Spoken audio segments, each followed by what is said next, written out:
Good evening, everyone. It's Thursday, as we know. Welcome to the call, everyone. Those that can have cameras on, please do. It's lovely to see your faces, but if you can't, that's fine, equally. So tonight we've got a very special guest, in my opinion, for a number of reasons, which I'll touch on. But it's quite rare when you come across a person like Gavin, that is such a great advocate in this space and does so much for the community. So I first come across Gavin not actually that long ago, but I've known of Gavin and the great work that him and his team, his organisation do. And it really is great work that does impact lives. I first met Gavin at the League of Diabetes event that was in London. I know Wendy's known Gavin for a long time, but that event was, for me, it really opened up my awareness to how lucky I am and the resources that I've got as a type 1 living in the UK, right? Because my one big takeaway from the event was, and there was people from all around the globe, was that sometimes we, especially, I think we all do it, we're guilty of, we want closed loop, we want this CGM, we want that. But fundamentally, there's some people in the world that can't even access insulin. Right? So I come away from that event really grateful for all of the things that I've got. Because it really does make you appreciate how lucky we are to have access to great things. The other thing that I took away from that event was that their problems are at different levels, if that makes sense. So every country has got a need or something that they're after, but it's at what end of the spectrum you're talking about. So our focus here in the UK is more people need access to CGM and closed loop. Somewhere like Gaza, for example, their access is, how do we get insulin to people so they can survive? Anyway, look, I won't steal all Gavin's thunder, but that's a little bit about Gavin. He's got loads and loads of stuff that he's done in the past, which we can touch on. And this call tonight is to speak a little bit about this equally nutty challenge that Gavin's doing in the next week. So welcome to the call, Gavin. Thank you. Yeah, thanks for that intro as well. So yeah, nice to join you all, and it's quite cool to see you all connecting together and kind of building on what you're saying there with that event last year. So we have, if you like, an organisation, a charity called Diathlete, which started as my blog when I was running. Started in 2008 running marathons at a time where it was very different. You know, hybrid closed loop wasn't even thought of back then.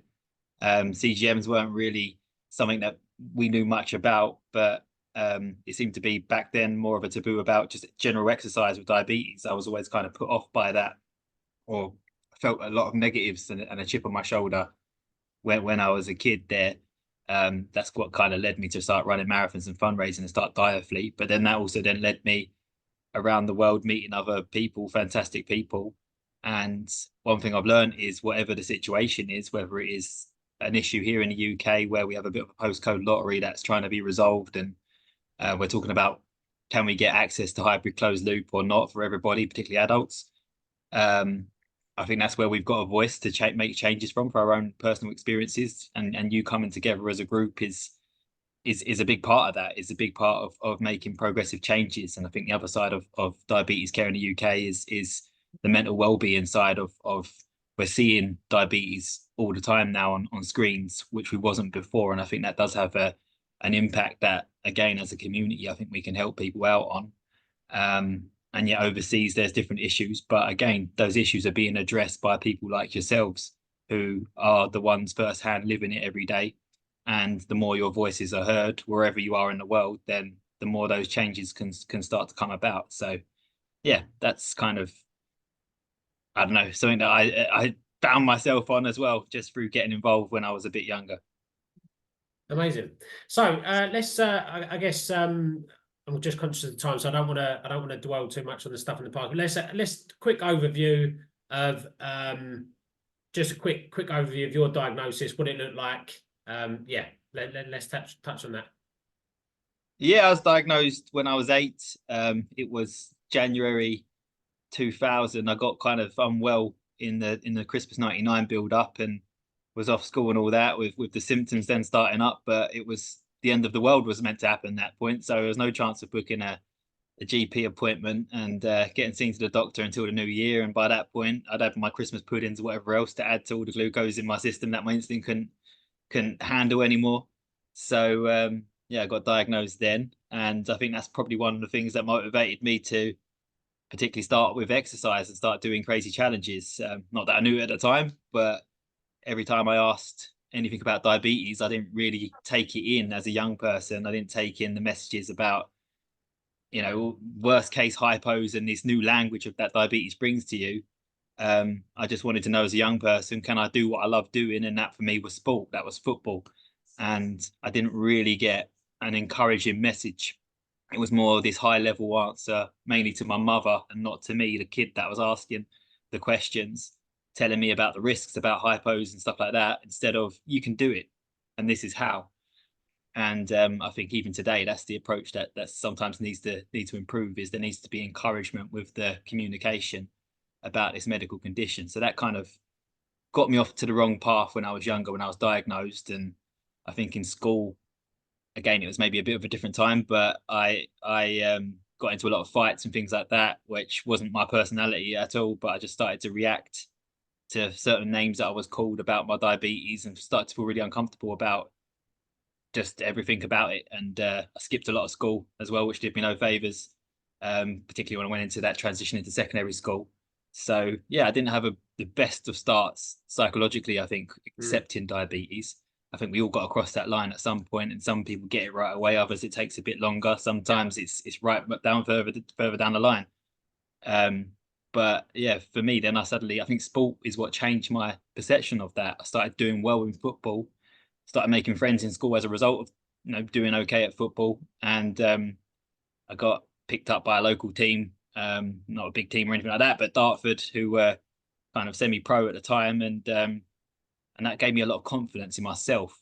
And I think that confidence started to then transition into my diabetes and how I saw myself with diabetes. And I think that's, if you can get out there and do something you love, particularly exercise, but not just limited to that, I think then that's a good pathway to then finding the best of you. And I think if you do that, diabetes comes with it as opposed to the other way around. Yeah, I'd agree. Would you say that diabetes has made you more driven and focused towards doing maybe some of the things that you wouldn't be doing now if you didn't have diabetes? And that's hard to say, but Yeah, absolutely. I don't think I'd have done anything. Who knows? But I mean, that has always been the motivation. The only reason I did a marathon, the first time I did a marathon, I think I just turned 17, and I wanted to fundraise for my hospital. I went from this complete transition of being that kid in school that was like, I'm not going to go to my clinic appointment, and if I do, I don't want to go. It's my mum making me go to these things. To then suddenly, I'm going to raise money for my diabetes team, and it was just a complete, within the space of a year or two, just this change in my mindset. I think 2 people got diagnosed in the same year of each other in my school. Happened to both be in my class. oh well. So this sort of responsibility, they were then looking to me, saying, "You've had this for years. What to do?" And that kind of, I guess, changed my outlook a little bit. And yeah, after that, I started to do this marathon challenge. I did well there, and the challenges got crazier and crazier and longer distances and things like that that I started to want to take on because I felt motivated in what I was doing. And I think through that journey, I started to meet other people. With each challenge that I kind of set up, there started to be volunteers getting involved, or people running or cycling or whatever it was alongside me that had diabetes in common. I think when I started to then see that network of people, particularly young people, particularly kids, sometimes coming to finish lines and stuff to meet me, that I saw something that I felt diabetes education needs, because these kids were happy to see me, happy to be around something associated to their medical condition, as opposed to being forced to listen to something or being forced to a clinical appointment where they don't really want to be. Mm. And so something resonated with me through doing those activities and challenges that, which led to a charity in the end. Amazing. Yeah, and I think it's a really good point because I know there's a lot of discussion about how how can you get children, teenagers, children more engaged with their diabetes? And I mean that's a great example there of like how you can how you can engage them, by their own doing, because it's you can't essentially you can't force anyone. They've got to want to take control of it, haven't they? So Yeah, um, each of you is the answer of that. Definitely, it's sharing something that you're interested in that they can relate to. They'll find that much more motivating than being told what their blood sugar is or whatever else, or what the HbA1c level is in a clinic. right, So yeah. yeah, I definitely believe that. Yeah, absolutely. Right. So, quick. There's probably a lot of things you've done, but what would you say has been like in the recent years one of the highlights of the sort of your achievements? Because I know you've done a lot, but if you had to pick one thing so far, Ooh. Um, Probably my wife, but great. That's a great. She's sitting um, close by, isn't she? yeah, she's over there. So yeah, I have to say that one Right, out right loud. answer. But actually, I mean, she has type 1 diabetes too, so we met through the condition. Mhm. And she comes from Costa Rica, so yeah, I it's a small world when you get diabetes. Um, but yeah, I've done a lot of challenges. I think my biggest one that changed a lot of things for me in my life was I ran from John O'Groats to Land's End Wow. in Okay. 2013. So yeah, a little while ago now. And I did 30 marathons in 30 days to do it. Which is yeah, it was crazy. I think I was only like 22 or something like that. And I was quite ambitious, of course, to say, yeah, I'm going to do that. And um, it taught me a lot. It not only about my own health and my own diabetes management plans, because at that time I was finger pricking and taking injections, and that's how I went about it. But it was just the fact that it was so crazy, to do 30 a marathon every day, back to back, without a rest, and to go to one point in the country to the next. But it was at a time when social media was starting to, I mean, it had already been about a few years, but it was starting to really become this community, particularly for the diabetes community. And I was able through it to get people. I didn't have any money, I didn't have any sponsors or anything like that. I wasn't savvy enough at that time to get anything like that on board. I think someone gave me like 200 quid. So off I went. But I managed to like just talk to the general community. I targeted for accommodation. I targeted guest house and things like that, because I knew there was a human being there and not a chain hotel where they're just going to give me a copy and paste answer. And people didn't even not charge me money to stay at their place half the time, or I'd stayed at people in the diabetes community's houses. People I never met before drove alongside me, put their cars behind me or met me at checkpoints so I could have a finger prick, give them my stuff, and then carry on running for the next 5 miles. It was as grassroots as that, but it all came off. And as I said earlier, that's the bit that changed my life, because I then started to see people bringing their kids out, and running alongside into the finish lines and things like that. The year before, I'd been a torchbearer for the Olympics, so I had the kids come and start or finish, or a hero of the day sort of thing come and join me.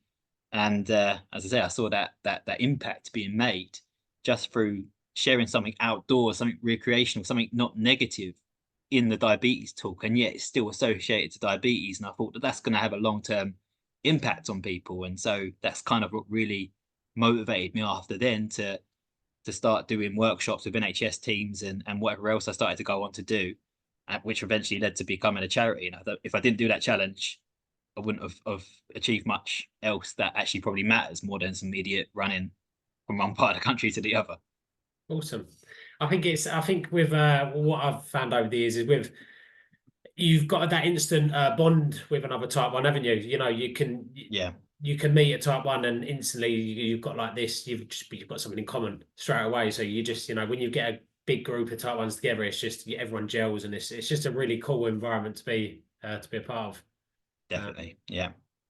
Right, let's talk a little bit about the recent challenge that you're doing though. Let's because that's what what this call sorry, that is what this call is about. So let's touch on that. So lots of Yeah, details, I know, but let's cover that, why you're doing it, and let's talk about the route and where people can find you and whatnot. sure. So yeah, it starts in a week today. I think first of all, priorities are straight. Wednesday night is a pub meet up, so that's where it begins on literally Wednesday the 28th. That's down in Kent. So basically, I'm going from Kent to the Cotswolds, following the River Thames. I'm going to run 2 marathons, and it's been 6 years since I've done a marathon, by the way. So you might hear 30-30 and things like that, but I have COVID times definitely been on my rear end, and not done much at all. That's been too active for a long while. Plus I'm in my 30s now, so I'm not what I was perhaps, but I've still got a little bit of engine in there, and yeah, I'm looking forward to getting out. So I'm doing the 2 marathons back to back on the first 2 days, which will be Thursday. It will start Thursday, start running from the Stroud, no, Slough Fault, which is in All Hallows, bit about 15 miles south of Gravesend, so that way in Kent. You can kind of see the River Thames, the mouth sort of from that point. So I'll get a photograph there at 8 a.m. Anyone, if you want to get up early and join me on a Thursday morning, then you're more than welcome to. I'll be heading up to Gravesend, and then I finished that day at Erith Pier. I grew up there, so yeah, that would be nice to come back to my roots, and that'll be 26 miles that day. And then after that, I will go to the running horses, probably, I don't know, early afternoon. So I won't try to stay there too long, but yeah, I'll go to the running horses in here if I've got another marathon to run the next day. And yeah, the next day we'll start in, well, just up from there, Thamesmead Incinerator, and it will go through London. So Friday is going to go from, yeah, Thamesmead through the Thames Path into Greenwich. I think that's about 10 or 11 miles. And then it will carry on going through London. There's a meet point at Buckingham Palace, probably around midday. That's 18 miles in, I think. And then we go on to Richmond Bridge. So the finish point is Richmond Bridge, 2-3 o'clock, somewhere along those lines, more than likely. So we'll be sharing things online, obviously, how I'm getting on, where I'm at, to actually see what's going on, because it's going to be a bit unpredictable. But yeah, those first 2 days are marathon runs.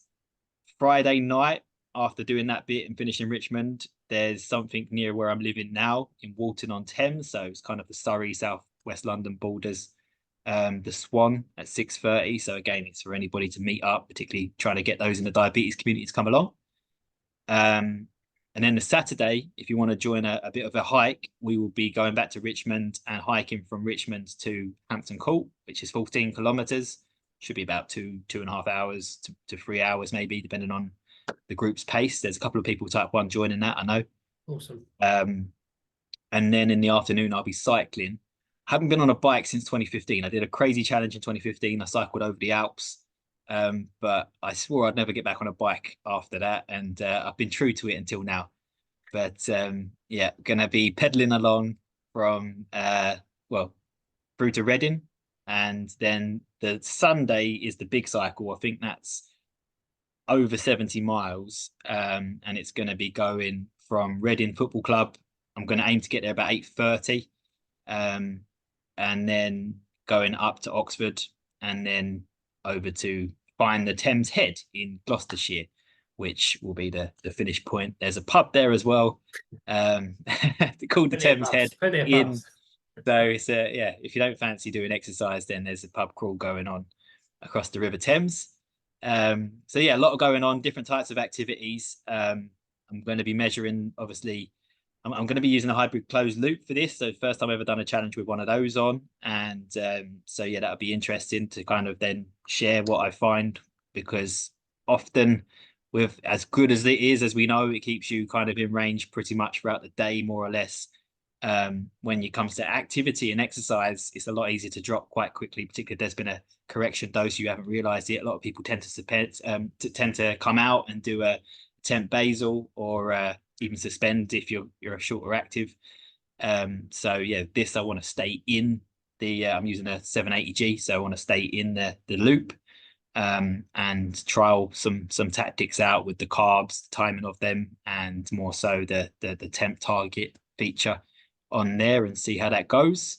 I've had some training runs doing that, and I've had 2 extremes of going low and high, but that's the learning curve. So yeah, that's right. Yeah, I'm kind of I'll definitely be sharing publicly what goes on there with the levels. But yeah, obviously welcoming people to join us. It's a fundraiser. for Diafleet. Now, Diafleet's a charity. In 2024, the charity is doing stuff for both adults as well as for youth. We've always done stuff like the workshops. We do games, so we have Team Instant taking on Team Carbs, if you like, to learn a bit about carb counting in a physical game, or it could be tag rugby or anything like that for young people to run around and enjoy the learning.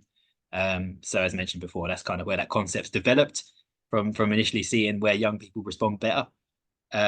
So yeah, we do workshops with NHS teams, and sometimes we need some equipment or funds to go and travel from A to B. So part of it will be going from that if we can raise some funds. We also have a camp for adults, which might interest people anyway. That's going to be on in the summer in July, July the 19th to the 21st. So again, we have there's a small fee for the camp. It's 50 quid, but we as a charity try to take care of the bulk of the cost for people so that they can attend. So accommodation, food, all that is included. So yeah, we did it for the first time in 2019. It's really great. There's not enough opportunities, in my opinion, for adults in the country or in the world. We certainly saw there's a need for it. This is a fantastic group here. You see online, social media, it's so popular, and yet a lot of the events for adults are quite restricted. They're usually quite formal. They're kind of more like conferences and things like that you can sign up to go to if you know about it.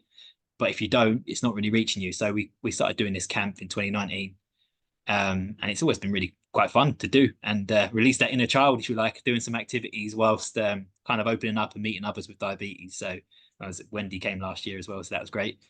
And yeah, so that registration is open, but I'm going to try and raise some funds as well if I can to try and cover Diafleet in funding a lot of that as well. So yeah, those are the two main goals I'm raising funds for whilst enduring the River Thames from Kent to the Cotswolds. Amazing. So that's amazing, Gavin. So thanks for sharing that. What we'll do is we'll obviously continue sharing your flyers and whatnot, and the links to donate if people want to do that. And I certainly know that the camp is good fun, because Wendy actually did a full, I think she did a full podcast on it. So she spoke for about an hour about it. So yeah, we know how good it is. So yeah, anyone interested in that, we'll share that information as well. No, amazing, mate, and good luck, obviously. If anyone wants to join Gavin, obviously you can reach out to him directly, or one of us can put you in touch with him. So that was good. Has anyone got any questions? Anyone got? It doesn't even have to be about the event. Just any questions for Gavin?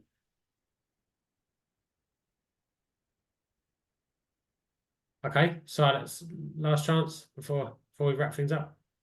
Awesome. Well, look, Gavin, that was brilliant. I know it was quite short, but thank you for sharing a little bit about you, and obviously about the event. That's best of luck from all of us here at Team Type 1 Style. We wish you get to the finish line with no major issues with the Medtronic closed loop, and keep us posted. So yeah, thanks for your time, and good luck. Thanks, guys. Yeah, really appreciate it. Have a good night. Cheers. Cheers.